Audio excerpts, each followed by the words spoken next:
Keeper needed for Blythe Point Lighthouse. Temporary position. Must follow all rules.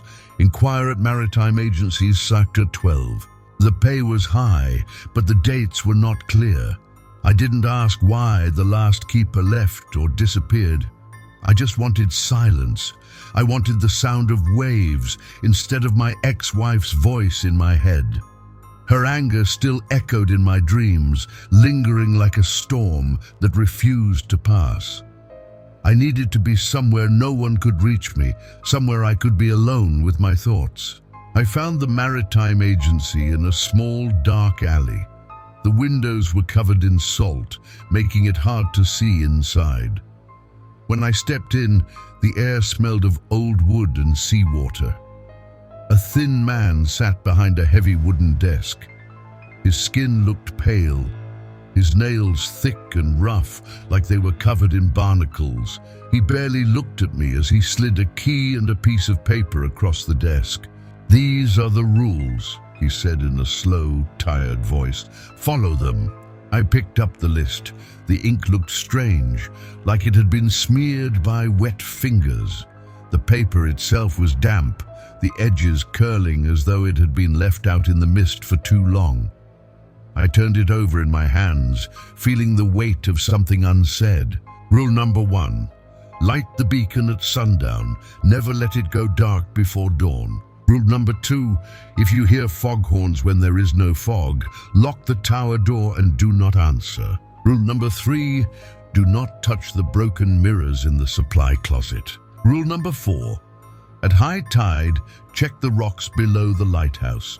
If you see a woman in a red dress, close your eyes until the tide goes down. Rule number 5, never read the old logbook entries aloud. Rule number 6, avoid looking too long at the water at midnight. Something looks back. Rule number 7, if you find the door at the base of the tower unlocked, do not go inside. The agent finally looked at me.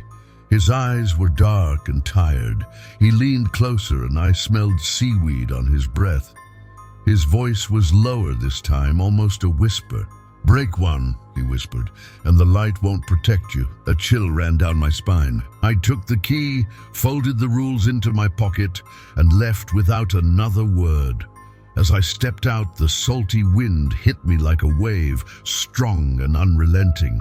The evening sky was growing darker, the first stars barely visible through the thickening clouds.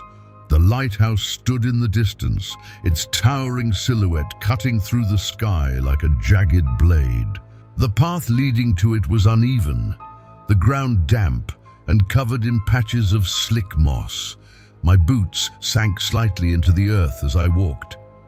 The closer I got, the louder the wind howled, carrying with it the cries of distant seagulls and the rhythmic crash of waves against the jagged rocks below. For the first time, doubt crept into my mind. I had taken this job to escape my past, to disappear into solitude. But now, as I gripped the key tightly in my hand, a new thought pressed into my mind. Was I walking into something worse? I didn't believe in ghosts, but standing before the looming tower, feeling the cold metal of the key grow warm in my palm, I wasn't sure anymore. Blythe Point wasn't just an old lighthouse. It felt like a place where time had stopped. The stone walls were always damp, covered in patches of green algae. The stairs creaked under my weight, like they were tired of holding people up. At the top of the tower sat the huge glass lens, cracked down the middle. When I lit the beacon, the light split into jagged beams, making the cliffs outside look sharp and broken. At first, the night was quiet. I walked through the lighthouse, getting used to its cold, empty rooms. The kitchen was full of rusty cans and stale crackers. The bedroom smelled like old blankets, and the wooden bed groaned when I sat on it. On the desk, an old logbook sat covered in dust. Something told me not to open it yet. Then at midnight, the fog came. This wasn't normal mist. It didn't drift in soft waves. It oozed, thick and heavy, swallowing every sound. It crept through cracks in the windows, pooling around my feet like it had a mind of its own. Breathing felt harder. Then the horns sounded, 3 long, deep blasts. But something was wrong. They didn't sound like they came from a ship. They were stretched out, old, rotten. I rushed to the door and locked it, my hands shaking. The sound of the horns wasn't just outside. It felt like it was inside me.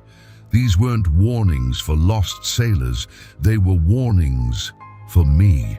Then came the knocking. Someone pounded on the door, desperate. A woman's voice cried out, "Please, it's coming." She sounded terrified. My hand hovered over the lock. Should I open it? My heart pounded so hard it hurt. The rules said no. I forced myself to step back, gripping my lantern like it could protect me. The knocking slowed, then stopped. Silence followed, a heavy, suffocating silence. I didn't move. I barely breathed. Then I looked out the window. A woman stood on the jagged rocks below. She wore a red dress that fluttered, even though there was no wind. I couldn't see her face, but something about her was wrong. My stomach twisted. The tide came in, but she didn't move. The waves should have swallowed her, but instead they pulled back, like they were afraid to touch her. I squeezed my eyes shut. The rules said I had to. My hands clenched into fists as I waited, listening to my own heartbeat. The foghorns moaned one last time, then faded. When I opened my eyes, she was gone. The rest of the night felt endless. I sat by the beacon, watching its broken light try to cut through the mist. The darkness wasn't just empty. It pressed against me like it was waiting for something. I couldn't shake the feeling that I was being watched. I fought sleep, but in the end, exhaustion won. My head drooped onto my arms. A whisper woke me up. Not from outside, from inside the room. A dry, raspy voice said one word, "Keeper." I shot upright, my breath sharp and fast.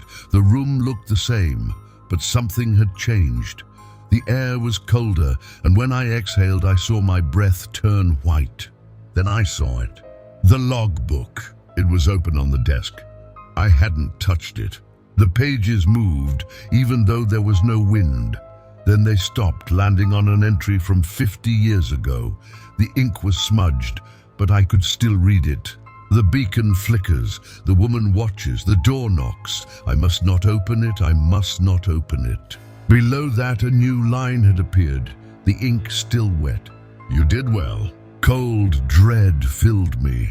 My hands, stiff with fear, slammed the book shut. I wanted to throw it into the fire, but something told me it wouldn't burn. The first night was over, but deep down I knew this was only the beginning. Clara had never truly left Blythe Point. Her name was scratched into wood and etched into the silence of the lighthouse. I found remnants of her everywhere. A sweater hanging limp in the cupboard, a pair of boots lined with dust near the door. But the most unsettling discovery was the logbook hidden beneath a loose floorboard. Its pages were curled and discolored, warped by the damp breath of the sea. At first, the entries were routine, recording storms, shifting tides, and the steady pulse of the beacon. But as I turned the pages, the writing changed. The careful script grew erratic. The ink smeared as though written in shaking hands. Then there was the final entry. "The light isn't keeping things out anymore. It's waking them up. They're in the mirrors. They're coming through the..." The sentence ended abruptly, the pen dragging off the page as if torn from Clara's grip. A cold sensation crawled up my spine, but curiosity is a cruel thing. I should have closed the book and buried it back under the floor. I should have followed Rule 5. Instead, I did the one thing I swore I wouldn't do. I read the entry aloud. The moment the last word left my lips, a deep crack echoed through the tower. My breath hitched. The fracture in the Fresnel lens groaned, its split widening as if something unseen had reached out and pressed against the glass from the other side. The air in the room grew thick, like the atmosphere before a storm. My lantern flickered. Then the mirrors rattled. I'd nearly forgotten about Rule 3. Do not touch the broken mirrors in the supply closet, but now I realized the mistake wasn't touching them. The mistake was disturbing whatever had already touched them first. The closet door creaked open on its own. Inside, the mirrors, old and warped, reflected not just the room, but something more. Depths beyond glass, like windows into another place entirely. Shadows shifted within them, slow and deliberate. My reflection did not move with me. Then Clara stepped forward.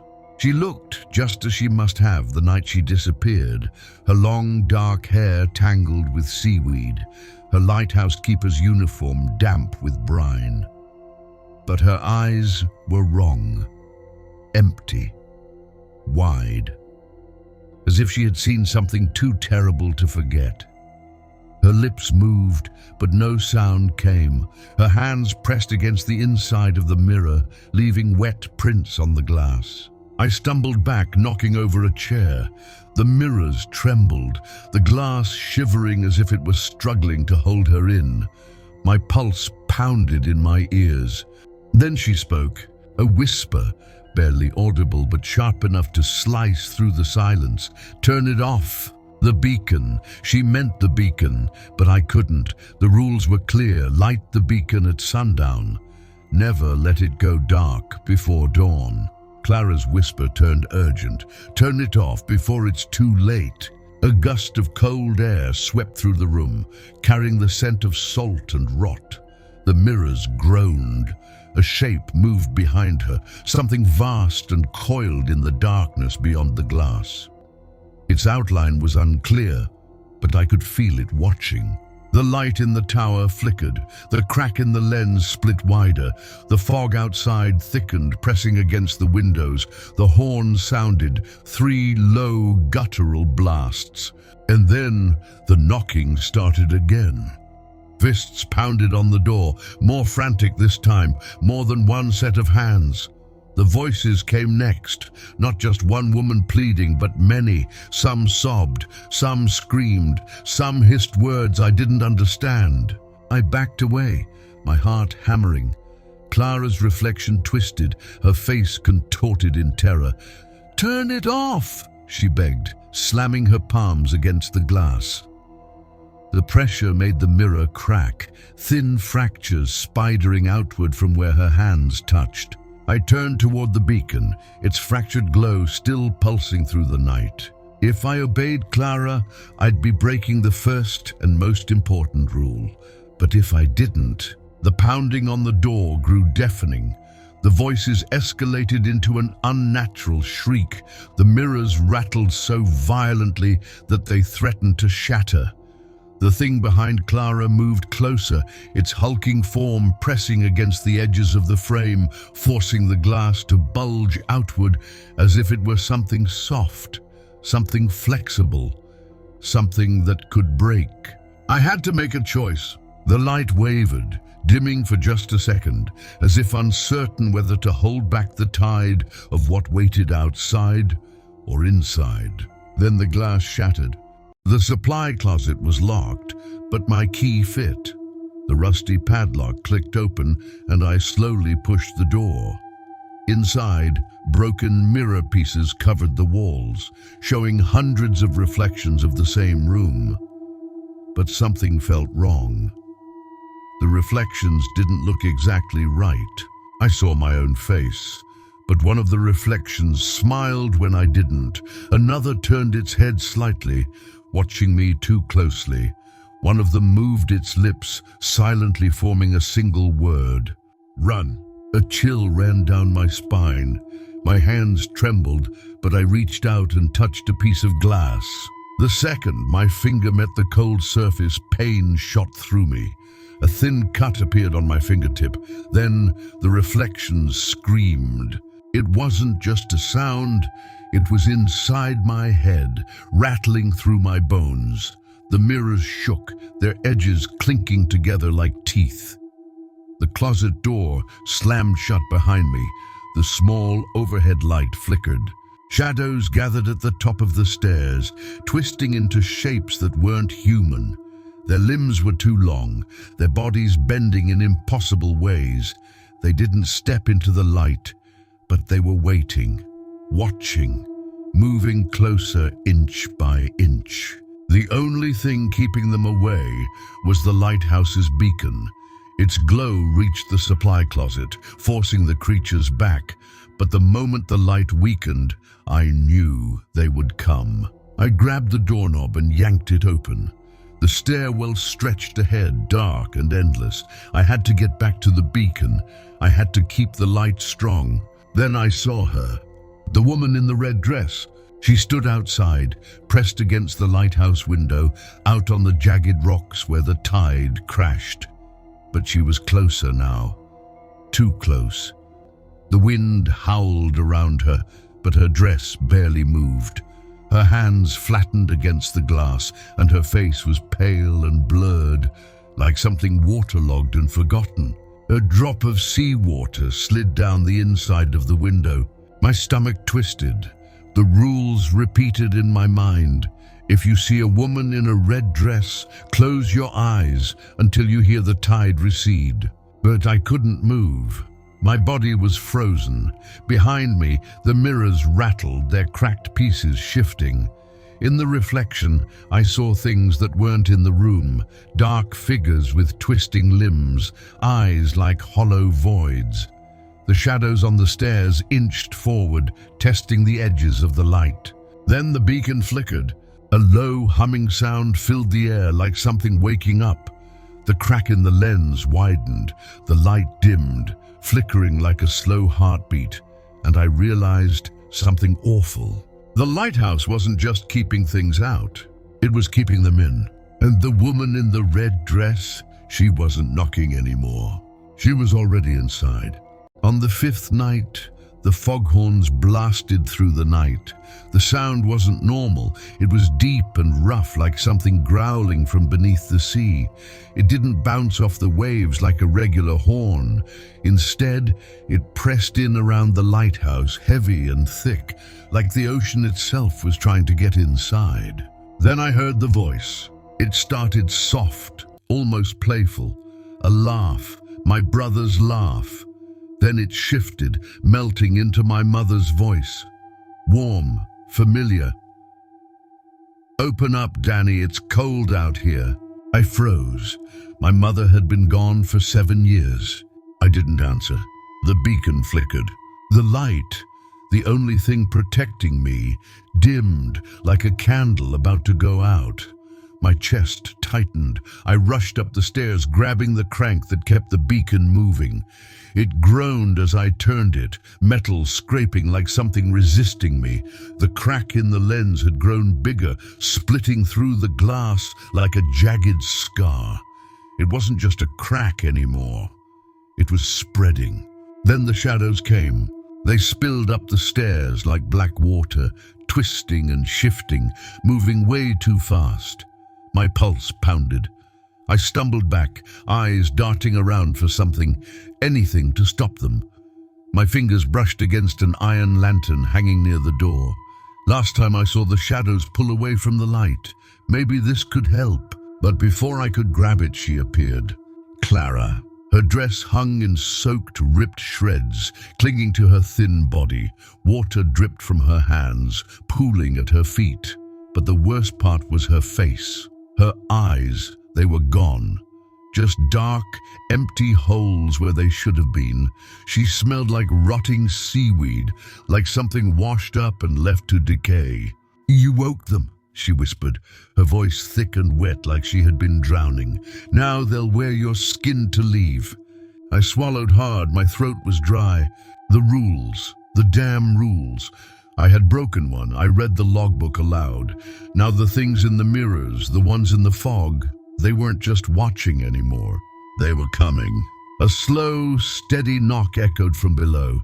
Knock, knock, knock. Not fists, something else, something heavy, wet, like the ocean itself had learned how to knock. Clara's ruined face twitched. "They like your voice, Danny. They like your shape. You should run." I wanted to, I should have, but I couldn't move. The foghorns wailed again. The floor vibrated. The mirrors in the supply closet shook violently, rattling against the walls. The door below groaned, creaking as something heavy leaned against it.